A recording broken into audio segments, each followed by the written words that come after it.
Education academy में आप सभी का स्वागत है। कल हमने अमर शहीद एकांकी जो लक्ष्मी नारायण रंगा द्वारा लिखी गई है उसका भाग फर्स्ट पढ़ा था और आज हम इसका जो द्वितीय भाग है उसका अध्ययन करेंगे। इसके अंतर्गत जब सागर और जेलर साहब आपस में बात करते हैं तो सागर कहता है चिल्लाकर, नहीं कभी नहीं, उस खूनी दरिंदे से माफी जिसने जैसलमेर की सारी जनता के भविष्य को अंधेरे से ढक रखा है, जिसने कानून और अदालत को काली कठपुतली बना रखा है, जो चोर डाकू और खूनियों के बलबूते पर राज्य चला रहा है, उससे माफी धत कभी नहीं। यानी जब जेलर सागर को महारावल से माफी मांगने के लिए कहता है तो सागर कहता है कि उसने संपूर्ण जनता को दुखी कर रखा है, वो आतताई है, अत्याचारी है, मैं उससे माफी कभी भी नहीं मांगूंगा। तो जेलर कहता है तो वे तुझे मार डालेंगे, उनका कानून उनका दंड तेरे इस घमंड को चूर चूर कर देगा तुम्हारे। और फिर जेलर रुक जाता है। वो कहते हैं कि जो महारावल है उनके कानून जो है वो तुम्हें क्या देगा, सजा देगा, और इससे तुम्हारा घमंड है वो क्या हो जाएगा, चूर चूर हो जाएगा। तब सागर कहता है कानून और दंड के काले हाथ फूल को डाली से नोचकर मसल सकते हैं जेलर साहब, पर उसकी महक नष्ट नहीं कर सकते। महक तो हवाओं की धरोहर होती है जो फैले बिना नहीं रहती। वे मेरे तन को दबा सकते हैं, मेरे मन को नहीं। मुझे मार सकते हैं, मेरी भावना को नहीं, मेरी आत्मा को नहीं। यानी सागर कहता है कि वो लोग क्या है, डाली से फूल को तोड़कर उसे मसल सकते हैं लेकिन उसकी महक को नष्ट नहीं कर सकते। तो कहने का अभिप्राय ये है कि सागर ये कहता है कि वो मुझे मार सकते हैं लेकिन मेरे अंदर जो क्रांति की भावना है, जो देशभक्ति की भावना है, उसे नहीं मिटा सकते। तो जेलर कहता है देख मैं तुझे समझाता हूँ, तू मान जा, नहीं तो ये तेरी बोटी बोटी नोच कर लेंगे और तुझे ये ऐसी यातनाएं देंगे कि पत्थर का कलेजा भी दहल जाएगा। यानी जेलर उसे कहता है कि ऐ मानवीय यातनाएं जो हैं, दुख जो है, कष्ट है, ये तुम्हें देंगे और जिसे पत्थर का कलेजा होगा ना वो भी डर जाएगा, इतने ये कष्ट तुम्हें देंगे। तो सागर कहता है साहस से ये दुख और यातनाएं स्वतंत्रता की आग में घी सींचने का काम करेगी जेलर साहब। जितना इस तन को सताया जाएगा उतना ही प्राणों की लो और तेज होगी। स्वतंत्रता का कमल शहीदों के रक्त सरोवर में ही उगता है, बढ़ता है और रुककर सांस लेता है। यानी सागर कहता है कि वह जितनी यातनाएं मुझे देंगे उतना ही मेरा जो मन है वो अपनी मातृभूमि के प्रति समर्पित होगा। तो जेलर कहता है अरे पगले, ये तेरे पांव तोड़ देंगे, तेरे हाथ तोड़ देंगे, तुम्हारी आंखें फोड़ देंगे और तुम्हारे प्राण ले लेंगे, मतलब तुम्हारा सब कुछ नष्ट हो जाएगा। तो सागर हंसकर कहता है मातृभूमि के दीवाने तन का जीवन नहीं मन का जीवन जीते हैं। फिर मेरे पांव टूटने पर यदि मेरे देश का एक कदम आगे बढ़े, मेरे हाथ टूटने पर यदि देश के हाथ थोड़े मजबूत होते हों, मेरी आंखें फूटने से यदि देश को नई नजर मिले, मेरे प्राण लेने से यदि देश को नया जीवन मिले, तो मैं इन्हें खोना अपना परम सौभाग्य मानूंगा। मेरा नाम सागर है जेलर साहब, मेरी गहराइयों को तोप और तलवार हिला नहीं सकती। यानी सागर ये कहता है कि मेरा नाम सागर है और आपने देखा होगा कि समुद्र जो होता है उसकी गहराई को कोई भी माप नहीं सकता है, तो ये मेरा बाल भी बांका नहीं कर सकेंगे। और मैं ये चाहता हूँ कि मेरे कारण यदि मेरे देश का भला हो, ठीक है, तो मैं उसके लिए अपना सर कटाने को और मर मिटने को भी क्या हूँ, तैयार हूँ। जेलर कहता है अब तुझे कैसे समझाऊं, मेरा तो यही कहना है। बाहर से गुमान सिंह बोलता हुआ आता है, उसके हाथ में बैंत है, वह गुस्से में नजर आता है, साथ में बीरबल आदि भी है। गुमान कहता है यह आपका कहना नहीं मानेगा जेलर साहब, मेरा कहना मानेगा। आपकी मीठी चाल से यह बस में नहीं आएगा। यानी ये आपकी जो ये मीठी चालें हैं उसमें बस में आने वाला नहीं है, क्योंकि ये लातों के भूत है जो बातों से नहीं मानते। यानी इसको मैं ही समझा सकता हूँ। आज मैं इसे वो मजा चखाऊंगा कि लोग सदियों तक याद रखेंगे। आपको महारावल साहब याद फरमा रहे हैं। जेलर सागर की ओर देखता है और हल्का सा कांप कर बाहर चला जाता है। गुमान कहता है क्रोध से। हाँ तो सागर, बता तूने रेजिमेंट एलिंगटन को गुप्त पत्र कैसे भेजे? तूने जवाहर नेहरू को, जय नारायण व्यास और हीरालाल शास्त्री व दीवान को पत्र क्यों लिखे? बोल, नहीं तो आज तेरा खून पी जाऊंगा। तूने मेरी और महारावल की बहुत निंदा की है। बोल, नहीं तो तुझे कच्चा चबा जाऊंगा और दांत पीसता है। यानी गुमान जो है वो उससे हर प्रश्न का उत्तर चाहता है कि तुमने जो ये 3 नाम उसने बताए हैं, जवाहरलाल नेहरू, जय नारायण व्यास और हीरालाल शास्त्री, इनको तूने पत्र क्यों लिखे?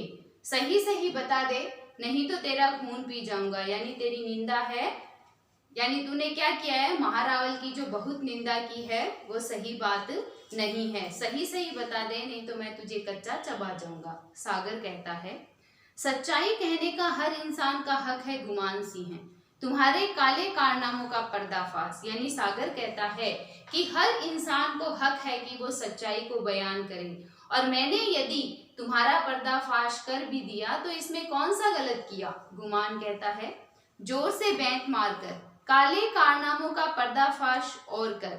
2-3 बैंक मारता है, लगता है तेरी मौत ही में तुझे नागपुर से जैसलमेर खींच लाई है, लगता है तेरी मौत मेरे हाथों ही। और फिर रुक जाता है। कहने का अभिप्राय है कि गुमान कहता है कि तेरी मौत जो है वो मेरे हाथों ही लिखी है, इसीलिए तुम नागपुर से जैसलमेर जो है वो चलाकर आए हो, शायद तुम्हें तुम्हारी मौत ही खींच कर लाई है। सागर कहता है, मुझे मौत नहीं, मेरी जन्मभूमि का प्यार यहाँ खींच लाया है। मेरी मौत नहीं, लगता है सामंत शाही की मौत मुझे यहाँ खींच लाई है। लगता है सामंत शाही की अर्थी में मेरा कंधा लगेगा, लगता है महाराज और तुम दोनों। यानी सागर कहता है कि तुम मुझे कह रहे हो कि तुम्हारी मौत तुझे यहाँ खींच कर लाई है, बल्कि मैं ये कहना चाहता हूँ कि जो तुम्हारी सामंत शाही ध्वस्त होगी, वो नष्ट होगी, वो मेरे ही कारण होगी। गुमान चीख कर कहता है, चुप रह बदतमीज, तेरी जुबान खींच लूंगा। यानी इसमें ये बताया गया है कि जब आपका किसी पर वश नहीं चलता तो आप सिर्फ उसकी जुबान खींचने की बात करते हो, तो गुमान को गुस्सा आ जाता है और वह गुस्से में सागर को क्या कहता है, बदतमीज कहकर ये कहता है कि मैं तुम्हारी जुबान को खींच लूंगा। बीरबल कहता है, अहमद इसे ले जाओ और माचा चढ़ाओ, इसके मुंह, नाक, आंख और निचले अंगों में मिर्ची भर दो, इसकी ऐसी हालत कर दो कि यह मौत के लिए भीख मांगे और मौत भी इसे भीख न दे। खींच डालो इसकी खाल। वे लोग आकर जबरदस्ती सागरमल को घसीट कर बाहर ले जाते हैं। गुमान सिंह कोठरी में कुछ सोचता हुआ चक्कर लगाता है, लगता है कोई भयंकर निर्णय लेने वाला है। थोड़ी देर में सागरमल की दिल दहलाने वाली चीखें सुनाई देती है और उन लोगों का अट्टहास। गुमान सिंह भी सागरमल का चीखना सुनकर मुस्कुराता है। यानी वे तीनों जो है, जब सागर दर्द के मारे कराह रहा होता है वो तीनों खुश होकर क्या है, मुस्कुराते हैं। फिर सागर पीछे से आवाज आती है, नहीं नहीं, अरे मेरी टांग चीर रही है, अरे मेरे प्राण निकल रहे हैं, अरे अरे अरे मेरी आंखों में मिर्च डाल दी, आह, अरे अरे अरे मुझे छोड़ दो, अरे राक्षसों बस करो, अरे अरे ये मिर्च मेरे मेरे मत चढ़ाओ, अरे मेरे रोम रोम में आग लग गई है।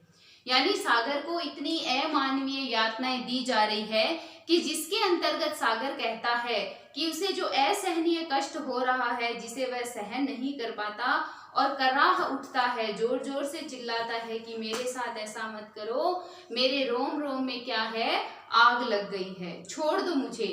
थोड़ी देर आवाजें आती है, फिर वे लोग हंसते हुए अर्ध बेहोश कराते हुए सागरमल को लाते हैं। उससे चला नहीं जाता, लड़खड़ाता हुआ चलता है। उसके मुंह, आंख, नाक में मिर्च दबी नजर आ रही है। उसके निचले अंगों में मिर्ची की लुगदी चढ़ाई हुई है। उसकी धोती खून से तरबतर है। लाकर वे उसे छोड़ देते हैं। वह धम से गिर जाता है। वे सभी जोर से हंसते हैं। सागरमल दर्द से तड़पता है। उसके मुंह से चीख निकलती है। कहने का अभिप्राय यह है कि सागर को इतनी यातनाएं दी जाती है, इतना मारा जाता है कि उसके रोम रोम में दर्द हो रहा है और उसकी धोती जो है वह खून से तरबतर हो चुकी है, यानी भर गई है। गुमान हंसता हुआ जेब से कागज निकालकर सागर अपनी जान बचाना चाहता है तो मेरा कहना मान, इस माफीनामे पर दस्तखत कर दे। यानी गुमान उसे कहता है कि सागर तुम अपनी जान को यदि बचाना चाहते हो तो ये जो माफीनामा मेरे पास है इस पर तुम क्या कर दो, दस्तखत कर दो। सागर कहता है चीख कर, मेरे मौत के पैगाम पर दस्तखत करा ले गुमान सिंह, पर माफीनामे में जीते जी दस्तखत नहीं करूंगा। यानी सागर कहता है कि तुम यदि मेरे मौत के पैगाम पर दस्तखत करवाना चाहते हो तो भले ही करवा लो, लेकिन जीते जी मैं माफीनामे पर दस्तखत कभी भी नहीं करूंगा। आगे देखो, तुम लोगों ने पहले भी नार की यातनाएं देकर मुझसे गफलत में दस्तखत करा लिए और मुझे नाहक बदनाम किया। यानी बिना मतलब ही मुझे क्या कर दिया, बदनाम कर दिया। अब मैं हाथ कटवा सकता हूँ पर किसी कागज पर दस्तखत नहीं करूंगा। गुमान कहता है तू क्या नहीं करेगा, तेरी छाया करेगी। तूने गुमान सिंह का गुस्सा नहीं देखा, देख या तो माफीनामे पर दस्तखत कर दे। फिर रुक जाता है। यानी आगे की बात यही है कि या तो तू माफीनामे पर दस्तखत कर दे, नहीं तो तू मौत के घाट उतार दिया जाएगा। सागर कहता है बीच में ही बात को काट कर, ताकि माफीनामा दिखाकर तुम मुझे जनता की नजरों में गिरा सको, दस्तखत करके जनता और सरकार को बता सको कि मुझ पर कोई अत्याचार नहीं किया जा रहा है। गुमान सिंह तुम्हारी ये साजिश सफल नहीं होगी। यानी सागर उसको कहता है कि तुम जो साजिश रचना चाहते हो, उसमें सफल होना चाहते हो, उसमें तुम कभी भी नहीं हो सकते, क्योंकि मैं हरगिज इस माफीनामे पर दस्तखत नहीं करूंगा।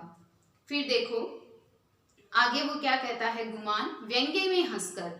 गुमान का हर मोहरा ठीक जगह पर बैठता है सागरमल। अगर तूने इन कागजों पर दस्तखत नहीं किए तो तुझे मिट्टी का तेल छिड़ककर जिंदा जला दूंगा। यानी गुमान उसे कहता है कि मैं जो कह रहा हूं वो तुम करो, नहीं तो तुम्हें मिट्टी का तेल छिड़ककर जिंदा जला दिया जाएगा। तो सागर कहता है और उस आग में तुम्हारा साम्राज्य जल जाएगा, जनता तुम लोगों को जीने नहीं देगी। इससे वो क्रांति होगी कि तुम्हारे जुल्म के शासन की नींवें तक हिल जाएगी।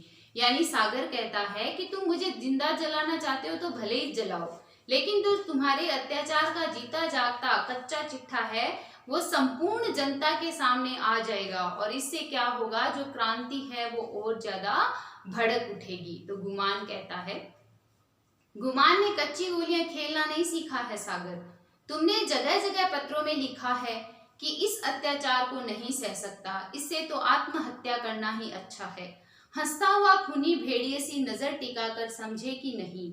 यानी गुमान कहता है कि तुमने बहुत जगह ऐसा लिख दिया है कि इतनी यातनाएं मुझे दी जा रही है कि वो मुझसे सहन नहीं होगी, तो इससे आत्महत्या करना ही अच्छा है। तो लोग ये समझेंगे कि शायद तुमने आत्महत्या कर ली है। तो सागर कहता है समझ गया, तुम मेरी हत्या पर आत्महत्या का कफन ओढ़ाने की कोशिश करोगे, पर इतना नहीं कि भारत की जनता तुम्हारी इस चाल को मात दे देगी। गुमान कहता है नहीं, कभी नहीं। तेरे परदादे ने भी आत्महत्या की थी, यह तो तुम्हारा पुश्तैनी रोग है। यानी वो बताता है कि तुम्हारे परदादे ने भी क्या की थी, आत्महत्या की थी, और यह तुम्हारा क्या है, पुश्तैनी रोग है। सागर कहता है गुस्से से चीख कर, झूठे नीच राक्षस तुम इतना गिरा हुआ है। गुमान कहता है गुस्से से, मुझे नीच कहता है। सागर कहता है हाँ नीच, 1000 बार नीच। गुमान कहता है गुस्से से, बीरबल मिट्टी के तेल का कनस्तर ला, इसे आज मजा चखा कर ही रहूंगा। यानी वो मिट्टी के तेल का जो पीपा है वो मंगवाता है और कहता है कि आज हम इसे मजा चखा कर ही रहेंगे। बीरबल चुप खड़ा सोच रहा है, चीख कर, मैं कहता हूँ ला। बीरबल जाकर चुपचाप कनस्तर लाता है। गुमान सिंह कनस्तर लेकर सागर की तरफ बढ़ता हुआ। सागर कहता है हाँ कहूंगा। गुमान कहता है गुस्से से, कहेगा? सागर कहता है हाँ कहूंगा, और इस कारण गुमान सिंह क्या हो जाता है, आग बबूला हो जाता है, यानी उसे बहुत ज्यादा क्रोध आता है। गुमान कहता है तो ले। तेल सागरमल पर छिड़कता है, अब भी सोच ले वरना माचिस जलाता हूँ। तो सागर कहता है जला ले। गुमान कहता है जला लूं? सागर कहता है हाँ जला ले। गुमान कहता है माचिस निकाल कर जलाता हुआ, यह जलाई और अब तू देखते ही देखते राख हो जाएगा। बोल, माफीनामे पर दस्तखत करता है कि नहीं? यानी तेरा अंतिम समय है, तू अब भी बता दे कि इस माफीनामे पर तू दस्तखत कर रहा है या नहीं। तो सागर कहता है साहस पूर्वक, नहीं करूंगा, जल जाना मंजूर है पर माफी नहीं मांगूंगा। यानी सागर कहता है कि मुझे मर मिटना मंजूर है, तुम्हारे हाथों मुझे जलना मंजूर है, लेकिन मैं इस माफीनामे पर दस्तखत कभी भी नहीं करूंगा। तो गुमान कहता है गुस्से से, नहीं मांगेगा, आखिरी बार पूछ रहा हूं। सागर कहता है नहीं मांगूंगा राक्षस। यानी सागर जो है वो गुमान सिंह को राक्षस कहकर संबोधित करता है। गुमान कहता है गुस्से से, राक्षस तो ले। माचिस लगा लेता है, सागर के कपड़ों में आग लगती है, वह बुझाने का प्रयास करता है। गुमान सिंह है और उसके साथी हंसते हैं और धीरे धीरे आग क्या है, तेज हो जाती है। इस दृश्य को रंगमंच के पीछे आग का प्रभाव पैदा करके भी दिखाया जा सकता है, सिर्फ आवाजें आती रहे। अंत में जले हुए सागर को रंगमंच पर लाया जा सकता है। अब भी माफी मांगे तो आग बुझ सकती है, बोल। यानी गुमान कहता है कि तू अब भी माफी मांग लेगा तो ये जो आग है जो मैंने जलाई है ये बुझ सकती है। सागर कहता है अगर हो सके तो थोड़ा तेल और छिड़क दे गुमान सिंह, ताकि तेरे और मेरे दोनों के अरमान पूरे हो जाएं। यानी सागर कहता है कि थोड़ा सा तेल इसमें क्या है और छिड़क दे। गुमान कहता है हंसकर, इसकी आखिरी इच्छा भी पूरी कर दो। तेल छिड़कता है, आग तेज होती है, सागर जलने लगता है, आग तीव्र होती है तो चीख पड़ता है। यानी आप खुद सोचो कि यदि किसी जिंदा व्यक्ति को मिट्टी के तेल के द्वारा जला दिया जाता है तो उसकी चीख किस प्रकार की होगी, वह किस प्रकार की पीड़ा को अनुभव कर रहा होगा। सागर कहता है भारत माता की जय, भारत माता की जय। गुमान कहता है हंसकर, अरे इसकी आवाजें दूसरों को सुनाई देगी, इसके साथ बोलो महारावल की जय, ताकि इसकी आवाज दब जाए। सागर जो ही भारत माता की जय बोलता है वे तीनों साथ साथ महारावल की जय बोलते हैं। उससे सागर की आवाज दब जाती है और सिर्फ सागरमल की जय सुनाई देती है, मानो सागरमल भी महारावल की जय बोल रहा हो। यानी जो गुमान है वो इतना कपटी है, वो अपने साथियों को कहता है कि जैसे ये भारत माता की जय बोले उसके साथ ही हमें महारावल की जय बोलना है, जिसके कारण जनता को क्या लगेगा कि सागरमल जो है वो मरते दम तक क्या बोल रहा है, महारावल की जय बोल रहा है। तो सागर कहता है, अंतिम रूप देखिए एकांकी का। सागर कह रहा है भारत माता की जय, जलने के कारण तड़पता है, भारत माता की जय। वे तीनों उसके चारों तरफ हंसते हुए चक्कर लगाते हैं तथा महारावल की जय के नारे लगते हैं। सागर थोड़ी देर तड़पकर भारत माता की जय, भारत माता की जय बोलता हुआ धरती पर गिर जाता है। गुमान सिंह और उसके साथियों के अट्टहास के साथ पर्दा गिरता है। यानी कहने का अभिप्राय ये है कि वो ये कह रहा है कि अंतिम समय जब आता है तो सागर क्या है, सागर अपने आप को इस देश के प्रति, इस मातृभूमि के प्रति क्या कर देता है, न्योछावर कर देता है और अत्यंत दर्द के भोगता है। और गुमान सिंह जो है वो अट्टहास करता है, यानी अपने साथियों के साथ मिलकर क्या करता है, हंसता है और इस तरह पर्दा गिर जाता है। अब देखिए आपको पता है कि ये एकांकी हमने पढ़ी तो एकदम सरल से जो इसके प्रश्न उत्तर है आप आसानी से कर सकते हैं। जैसे मान लो सागरमल गोपा ने किस स्वेच्छाचारी राज्य के खिलाफ विद्रोह किया था, तो आपको पता है किसके प्रति विद्रोह किया था, जैसलमेर, है ना, कि जैसलमेर के अंतर्गत जो महारावल था उसका शासन था। इसके कारण क्या था कि चारों तरफ जो है अत्याचार फैल रहा था।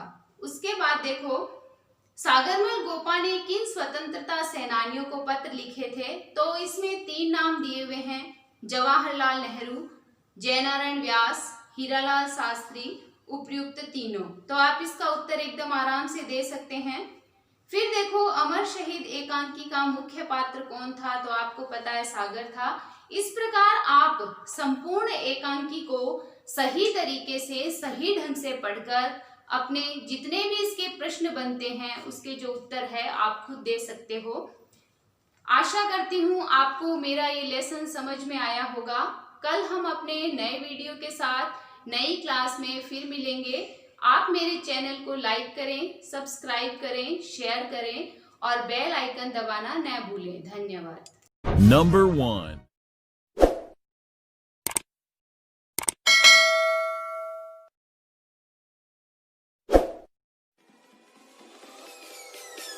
Bass.